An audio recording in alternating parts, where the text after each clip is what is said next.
Samuel. Eu ia pregar uma palavra, mas quem conduz é o Espírito Santo.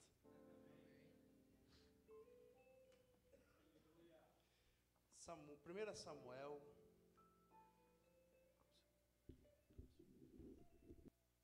capítulo 16.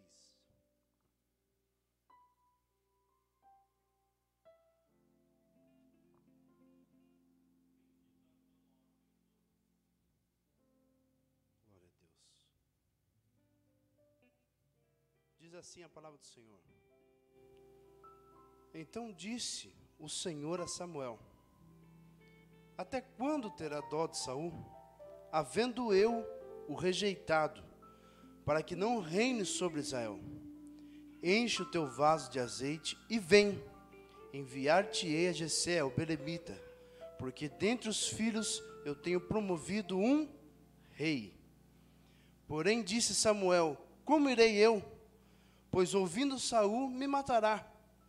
Então disse o Senhor: toma uma bezerra das vacas em tuas mãos, e disse: vim para sacrificar ao Senhor, e convidarás Jessé ao sacrifício, e eu te farei saber o que hás de fazer, e ungir-me-ás a quem eu te disser. Só até aqui, pode se assentar.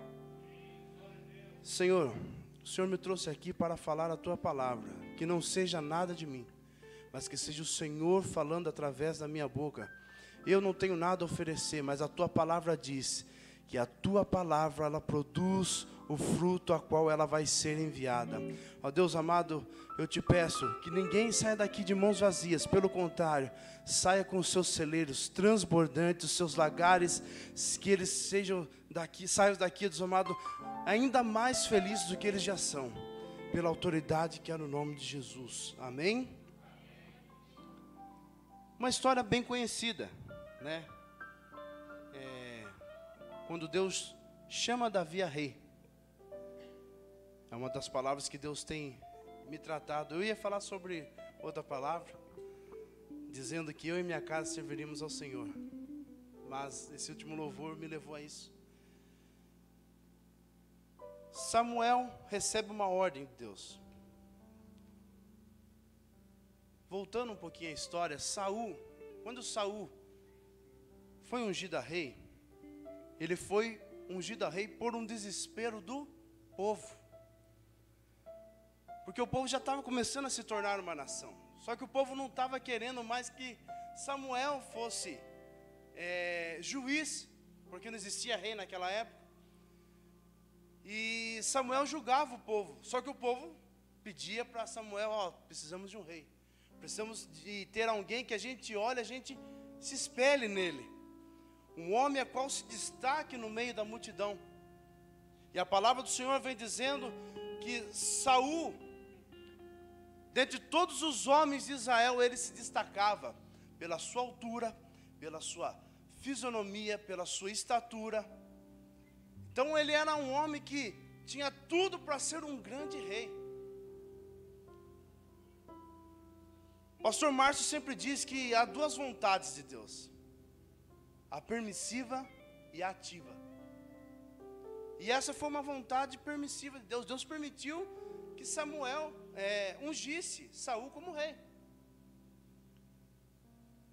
Deus já tinha falado desde o início, antes de ungir a Saul a rei, falado para ele: eu vou ungir, mas não é esse o cara que eu quero.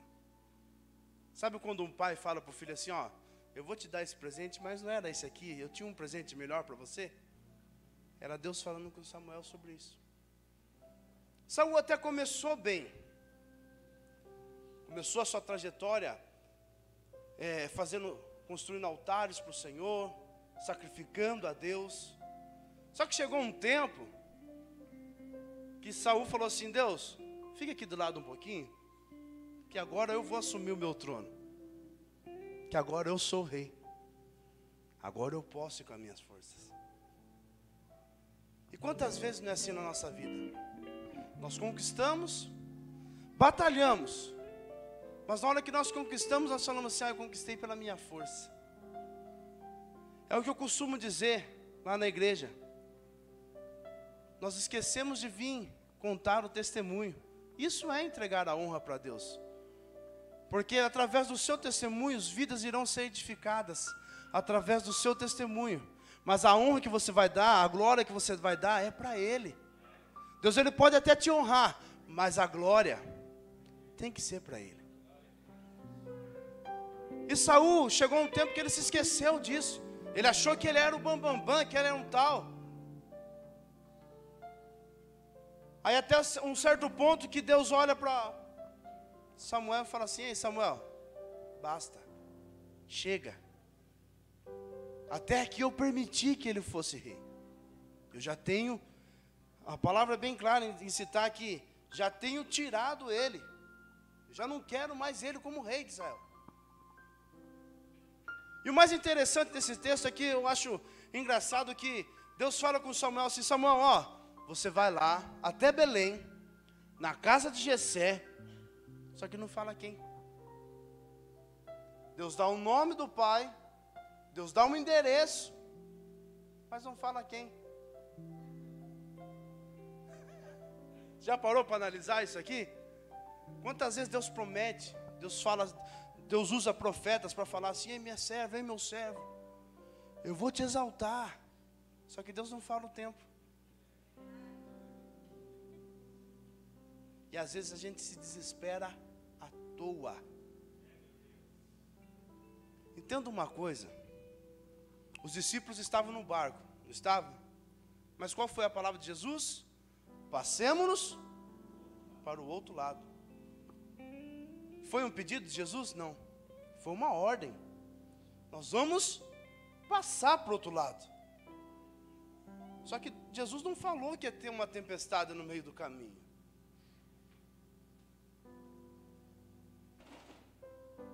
Entenda uma coisa. Toda promessa que Deus coloca sobre a sua vida, você escuta e o teu adversário também escuta.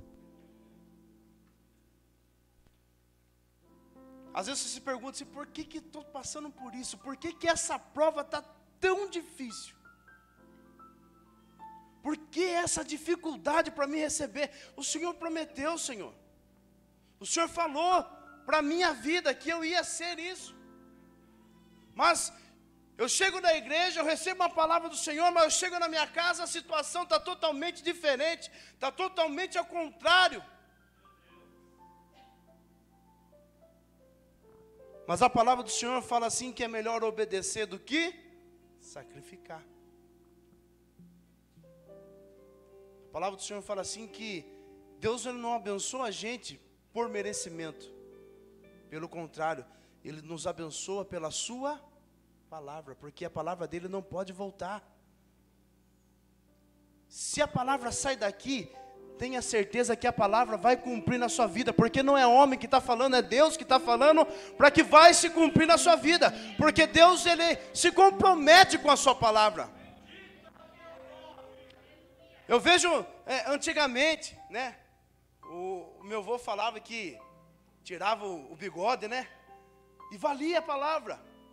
Hoje faz isso para você ver. Tem que ter uma promissória, né, uma notinha para você assinar, e lá no cartório, aí vai valer. Olha para você ver como a palavra do homem está caindo por terra. Não tem mais valores. Mas a palavra do Senhor fala assim que pode passar céus e terras, mas a minha palavra é a palavra de Deus que vai mover um milagre sobre a sua vida. É uma palavra de Deus que vai transformar a sua casa. É a palavra de Deus que vai transformar a sua semana. É a palavra de Deus que vai trazer a transformação para o seu marido, trazer a transformação para o seu filho, trazer a transformação para a sua esposa. É a palavra de Deus. A palavra do Senhor, sabe, ela traz para mim um confronto tão grande, que porque se a palavra não me confrontar todos os dias, dizer que eu estou certo todos os dias, algo está errado.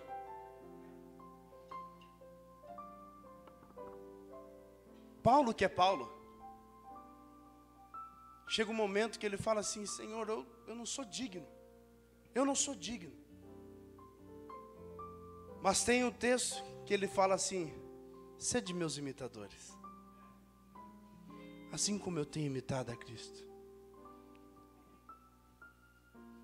Será que o nosso coração está realmente como o de Cristo? Davi no campo, ele nem imaginava a conversa entre Deus e Samuel. Davi nasceu de uma relação, teologicamente falando, de uma relação fora do casamento. Por isso que Davi nem se assentava à mesa com os seus irmãos. Davi não tinha nem o direito de sentar-se à mesa. É uma coisa que ele pedia para Deus.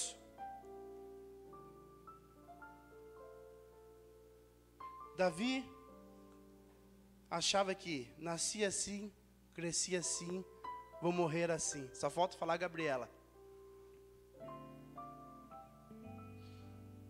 Muitas vezes você olha para você e fala assim: olha, eu não tenho mais solução, eu não tenho mais jeito. Ou o meu filho não tem mais jeito, ou o meu marido não tem mais solução. Esse nasceu desse jeito, vai morrer desse jeito, não tem mais solução para a vida dele. Mas eu quero trazer uma palavra dizendo para você assim, que aonde Jesus passa, o milagre acontece. Aonde Jesus chega, algo de extraordinário tem que acontecer. A palavra do Senhor diz isso, que se fosse enumerar todos os milagres que Jesus fez, não caberia na Bíblia. Tem muitos milagres que não estão relatados aqui, mas que aconteceu. Jesus não tinha que passar pelo caminho das ovelhas, pela porta das ovelhas, mas ele decidiu, porque tinha um homem lá no tanque de Betesda, que estava há 38 anos. Jesus não precisava passar, ele deixou os discípulos de lado, ele falou assim: não, agora eu vou passar por aqui, que agora eu tenho que curar um homem. Nessa noite eu quero profetizar sobre a sua vida. Jesus está mudando o caminho. Jesus está confundindo até o diabo, para restaurar a sua vida, para restaurar muitas vezes o seu casamento, para restaurar, sabe, a vida do seu filho, do seu esposo. Eu não sei o porquê que Deus tem me tomado para chegar nisso aqui, mas Deus tem transformação para a sua vida, Deus tem transformação para a sua casa. Davi era um menino que tinha sonhos, tinha desejos. Quando eu pego o Salmos 23 e vejo ele compondo o Salmo 23, dizendo assim: Senhor, prepara uma mesa perante os meus adversários, unge minha cabeça com óleo, e meu cálice transborda. Era um sonho, era uma oração que ele estava fazendo a Deus. Deus, prepara uma mesa. Deus, eu não posso nem sentar com meus irmãos à mesa. Senhor, prepara o momento, prepara a hora. Eu imagino Deus olhando lá do céu e falando assim: agora chegou o momento. Esse é o momento. Oh, glórias. Chega Samuel à casa de Jessé. Aí imagino eu, muitos pregadores, pastor, falam assim que Jessé pegou os seus melhores filhos. Mas eu vejo isso como uma questão sacerdotal. Porque o filho mais velho reina sobre o filho mais novo. Isso aí historicamente falando, né? O filho mais velho herdava a metade. Se tivesse mais de um filho, ele herdava a metade da herança, e a outra metade se dividia para o resto, ia se espalhando. Aí quando chega o profeta e fala assim: ó, eu vou ungir alguém como rei. Ele falou assim: eu vou ungir meu filho mais velho. E quando ele mostra o filho mais velho, e Deus fala assim para Samuel: Samuel, você já está olhando a aparência, você não está olhando o que eu vejo, porque eu sondo o coração do homem. E Deus está aqui nessa noite dizendo que eu posso olhar para você e posso ver até esse sorriso que está no seu rosto. Mas Ele sonda os momentos que você tem chorado na sua cama, que você tem prostrado os seus joelhos de madrugada, ou muitas vezes coberto o seu rosto, sabe, com um travesseiro para que ninguém escute o seu choro. Deus me fala que Ele tem visto as suas lágrimas. E as suas lágrimas não têm saído só como uma lágrima, mas têm saído como oração. E têm chegado diante do Senhor. E Deus tem recolhido. E entenda uma coisa, como eu falei sobre Ana. Ela chorava. Ela não falava. Ela só resmungava. Mas o choro dela trouxe a vitória para a casa dela. O choro dela trouxe a vitória para a casa dela. Eu ouvi um pastor falar que se choro transformasse alguma coisa em milagre, muito velório, e eu acho errado isso aí. Porque Ana chorou e Deus ouviu o choro dela. Agar, no meio do deserto, ei, tem ouvido o choro da criança. Você acha que Deus não está escutando o seu choro? Será que Deus não está escutando, sabe, aquele clamor que só você e Deus sabe aquilo que você tem clamado? Deus tem escutado. Davi sentia esse desejo de se assentar com seus irmãos, simplesmente para comer à mesa. E quando Jessé mostra o seu filho mais velho, e vem vindo, e Deus fala, não, não, não, não. Você imagina o coração do profeta. Senhor, o Senhor falou para mim que esta casa é essa cidade. Agora o Senhor está falando não. O que acontece? Não tem mais ninguém aqui para me mostrar. Não tem mais ninguém aqui. Eu até conjecturo, né? Que Samuel coçou a cabeça para fazer essa pergunta. Porque não estava no script dele fazer essa pergunta. Mas ainda tem algum mancebo? Tem mais alguém? Você não se esqueceu de ninguém? Aí eu imagino Jessé, a cara de tacho, coçando a cabeça. Olha, até tem, mas está lá no campo. Está fedendo, está sujo. Será que é esse mesmo que Deus tem chamado? Ele é só um menino. Não tem estrutura para ser rei. Não tem fisionomia para ser rei. Só que aí é que está. Quando Deus olha para você, Ele não vê as suas imperfeições. Quando Deus olha para você, Ele vê, eis aí um verdadeiro adorador. E eu creio que Deus vai cumprir aqui nessa igreja, dizendo assim que Deus procura verdadeiros adoradores que adoram em espírito e em verdade. E ainda mais, eis que chegou o tempo, e esse é o tempo, que nós adoraremos a dele, em espírito e em verdade. Vai chegar um tempo de cantar na sua vida. Esse choro vai passar. Sabe, o problema ele tem um certo tempo para ele se findar na sua vida. Porque a palavra do Senhor diz assim que o choro dura, tem prazo. Esse choro que você está chorando aí vai, sabe, ele tem limite, ele tem prazo. Não é para sempre esse choro. Esse choro vai se transformar num riso. Vou tomar uma água aqui.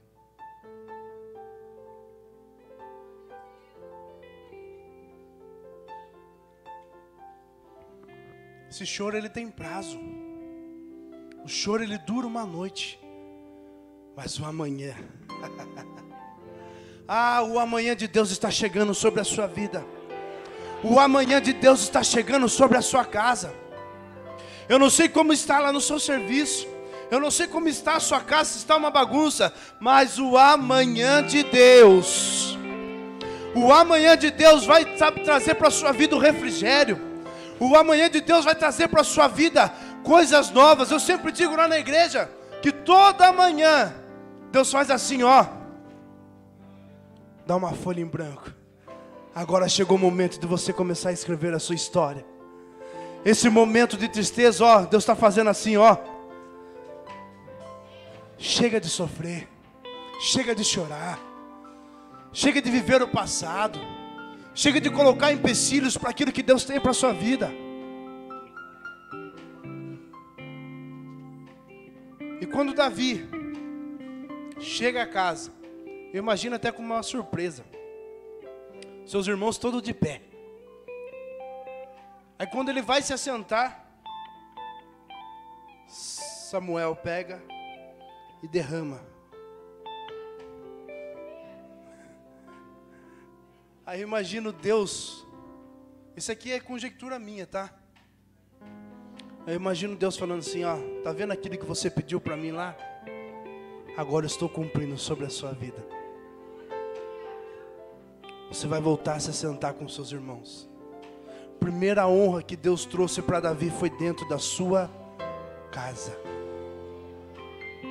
Deus não quer honrar você lá fora, Deus quer honrar você aqui. Não adianta eu ter reconhecimento lá fora, ser um vencedor lá fora e aqui dentro eu ser um derrotado. Não adianta, sabe, eu ser o maior lá para o mundo, mas quando eu chego dentro de casa, eu não sou ninguém. Você imagina se Noé fosse um derrotado dentro da sua casa. Um cara que pregou 100 anos a mesma palavra. Se arrependa, vai haver chuva sobre a terra, se arrependa. E ninguém deu crédito, mas a sua família foi salva. Você não pode ganhar o mundo inteiro, mas você ganhando a sua família, você ganhando a sua casa. Primeira honra que Deus vai dar para você, Deus vai honrar você dentro da sua casa. A sua família, quando orar para você, vai dizer assim, ó, você é uma verdadeira adoradora, ore por mim. Cante louvor aqui dentro de casa. Aqui dentro de casa está tudo conturbado, mas quando eu escuto você louvar, há uma paz que excede todo entendimento, que entra dentro da minha casa. Você crê que Deus pode fazer isso com você?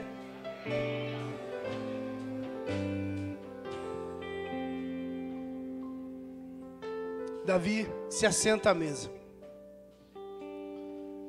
E a palavra do Senhor diz que a partir daquele momento, o Espírito do Senhor se apossou da vida de Davi. Entenda uma coisa, eu não sei para que você veio aqui, porque tem um para quê. Eu não saio da minha casa sem um para quê. Eu venho para a igreja com um propósito, com uma finalidade. Eu não sei qual foi o seu propósito de chegar até aqui, mas eu creio que através desse propósito que você chegou até aqui, você vai ver o que Deus vai fazer na sua vida. Você vai ver o que Deus vai fazer na sua casa. A partir do momento que Davi foi ungido, o Espírito Santo do Senhor se apossou sobre a vida dele. E a vida dele não foi mais a mesma. Primeiro, Saul é tomado por espírito maligno. E o que acontece? A palavra do Senhor fala assim que os sábios da época chegaram para Saul e falaram assim: chame alguém para tocar, porque quando o espírito vir, ele vai tocar e esses espíritos vão sair. Saul olha para eles e fala assim: chame alguém que toque bem, é cheio da presença de Deus. Aí quando Saul acaba de falar, um deles fala assim: olha, eu tenho observado, Davi estava no campo com as ovelhas. Eu imagino que ele sentado e um monte de ovelha lá, e ele tocando para as ovelhas, achando que ninguém ia ver ele. Mas mal sabia ele que alguém lá no reino estava olhando sobre a vida dele. Muitas vezes você está assim: Senhor, eu estou no anonimato, ninguém tem me visto, ninguém tem olhado para mim. Mas eu quero que você saiba que tem alguém te olhando, alguém que olha para você e se espelha em você, alguém que fala assim: olha, pode o mundo inteiro cair, mas ele não. Ele é uma pessoa que eu olho e ele é minha referência. Você tem sido servido de referência, mesmo você não sabendo, mas você tem sido referência para alguém. Davi era um desses. Aí quando chama Davi, um menino franzino, não tinha nada para ser rei. Ele começa a tocar. E a palavra do Senhor fala aqui: os espíritos foram embora.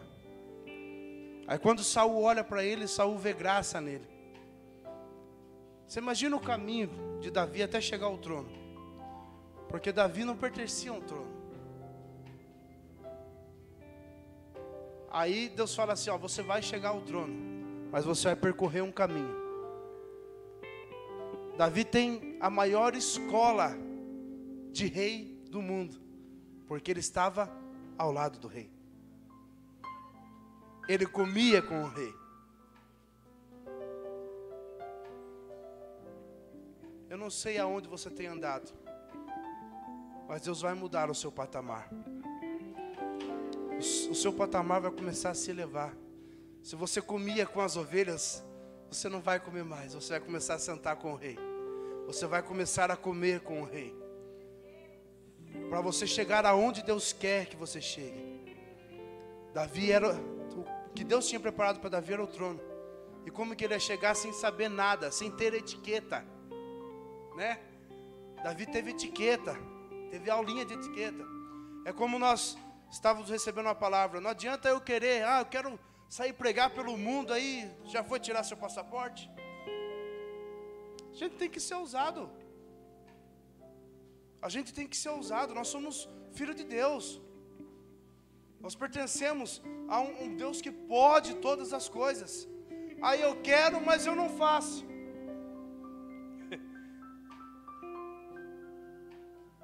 Deus fala para mim assim: você vai viver o extraordinário, mas você precisa se posicionar. Elias profetizou, não houve chuva sobre a terra, mas Deus consertou um erro, porque a chuva que cai para o justo também cai para o injusto. Ele ia ficar sem água. Aí Deus fala para ele: só vai até o riacho. Imagina se ele não fosse no riacho. Ele ia passar a maior catástrofe da vida dele. Então Deus está falando com você aqui nessa noite. Você vai viver o extraordinário de Deus. Você vai viver o sobrenatural de Deus. Isso aqui não é eu que estou falando, é a palavra do Senhor. Sabe, você vai viver o extraordinário. Você não é qualquer um, você é escolhido. Você é filho do Senhor. Então você vai viver o extraordinário de Deus. Sabe, o inferno pode se levantar contra a sua vida, mas você vai viver o sobrenatural de Deus. Eu queria que você se colocasse de pé.